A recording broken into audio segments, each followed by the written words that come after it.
Howdy, I'm Kurt Pate, part of the Stockmanship and Stewardship team with the National Cattlemen's Beef Association. And about last November sometime, I received an email from a fella named Robert Tankersley that said they purchased a new ranch and were trying to work some cattle and they needed some help.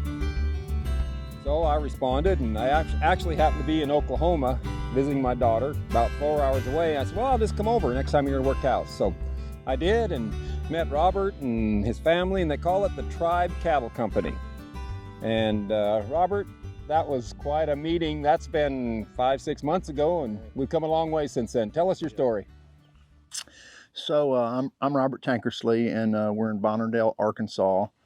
I've been in the business world most of my life and was fortunate enough to sell a business, and had always dreamed of being a rancher, and started looking for property, and we came across this place where we're at now. My brother-in-law had been in the thoroughbred industry most of his life and was moving home, and so he came along and decided, that it'd be a good thing for him too. He'd wanted to do that. And so my younger son had just graduated college and had plans to work for the business that I sold. So obviously, that wasn't going to work out. And then my oldest son was an Arkansas state trooper. And so they started coming out to the ranch a little bit and working, and decided that they really loved being out here. And so we all decided that we would kind of pitch in together and start our own ranch. So the previous owner of the ranch, had probably 600-700 head running on the property, and it took him quite a while to get those cattle off, and we weren't really in a hurry for him to do so. So we worked some cows with him, and ended up purchasing I think about 80 head from him. Tell us about some of his cattle working experiences. You've told me about that. It's pretty funny. We feel like, the only way I can really explain it is feral. The ranch was really an unmanned piece of property. They would come in and dump feed off occasionally. So the cattle never got to deal with humans except for when they were chasing them with four-wheelers.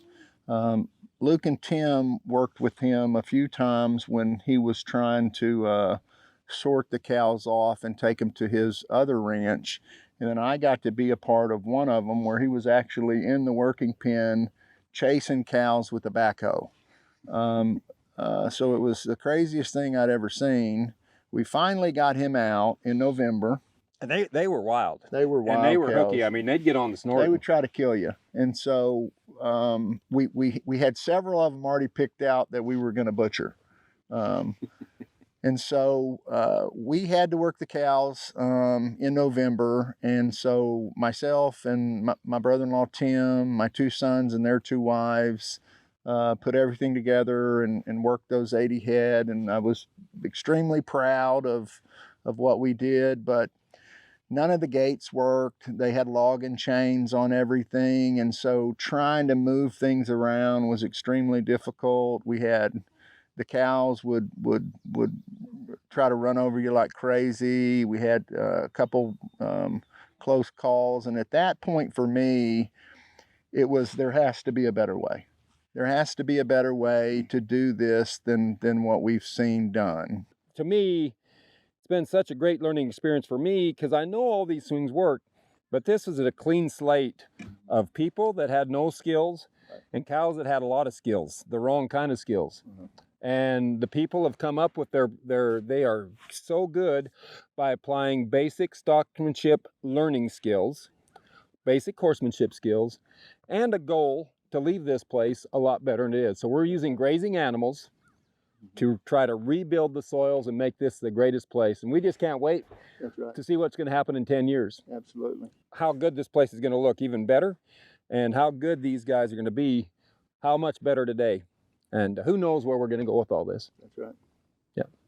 I look for maybe, we've been talking, maybe do some schools where other people that don't have the skills can come and learn from us.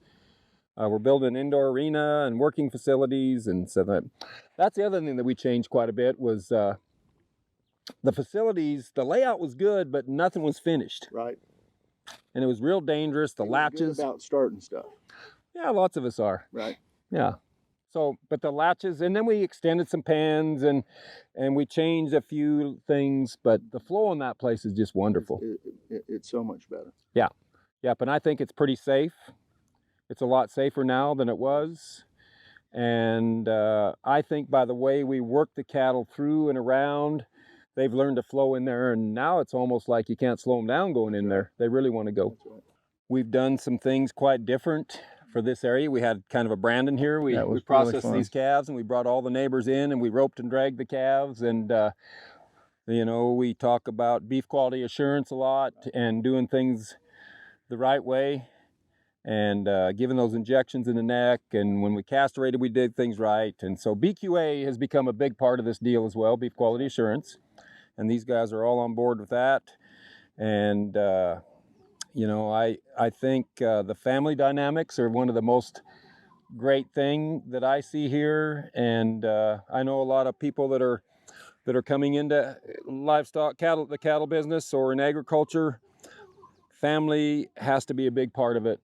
So cattle handling, stewardship, family, safety, beef quality assurance, and doing the right thing. They all kind of, there's no one, well, they're all very important. And they all tie in together. Yep. You have proven to me some things that people with no experience, that have the right attitude, the right instruction, the right goals, can get this stockmanship and stewardship thing done right. And I can't wait to see what happens in the future. I think so. I think people who, you know, I think instruction is key.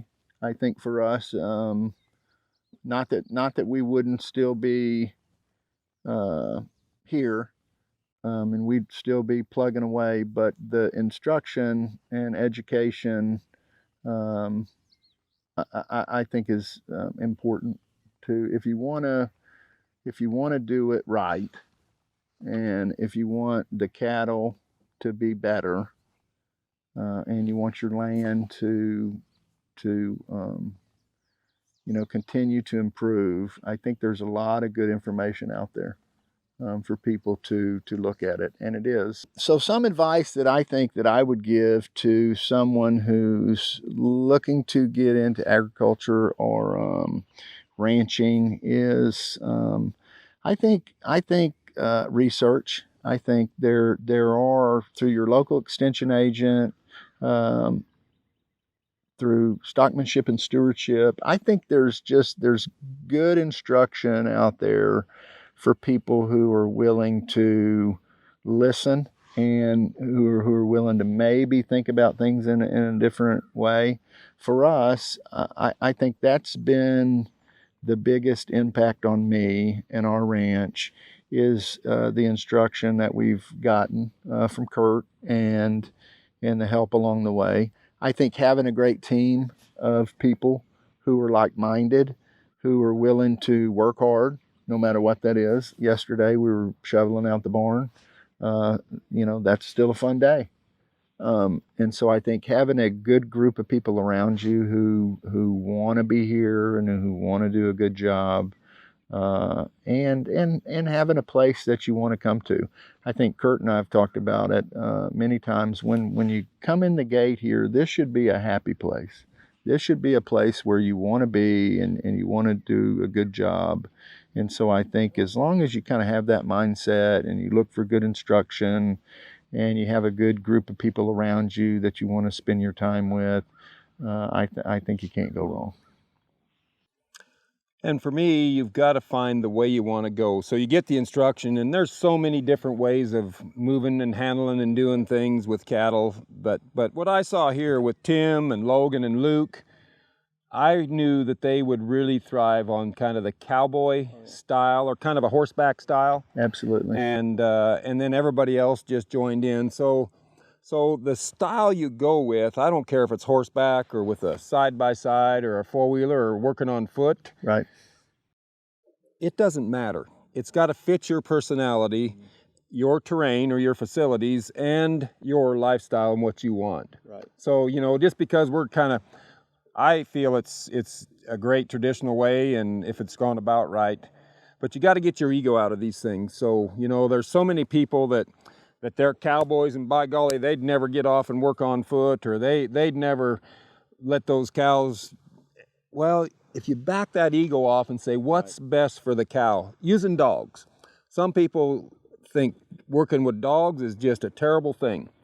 Well, it can be kind of tough sometimes, but if the dogs get to learn in the field, they can be a great help and a great asset and really help things. I sure love them. Yeah, the dogs are a big part of our deal, the horses. So whatever style you go with, you got to check your ego, really figure out what you want, set your goals, and be honest with yourself. Are you really trying to reach those goals, or is your ego taking over? That's right. And that is, I think that's just life. That's not just cattle business, that's life. And so to me, I've learned so much here because I've had to kind of back off a little bit. Because to be honest, for me, I've been doing this for a long time, and it's all about survival. Right. People, you know, if you don't do things right, you might go broke. Right. And so you're always up against that. Well, here, if we do something wrong, it's not the end of the world. Like I had a partnership one time, and we had to graze so many cattle to pay our note. It was a big note, and we were 5 partners, and it was the biggest drought ever.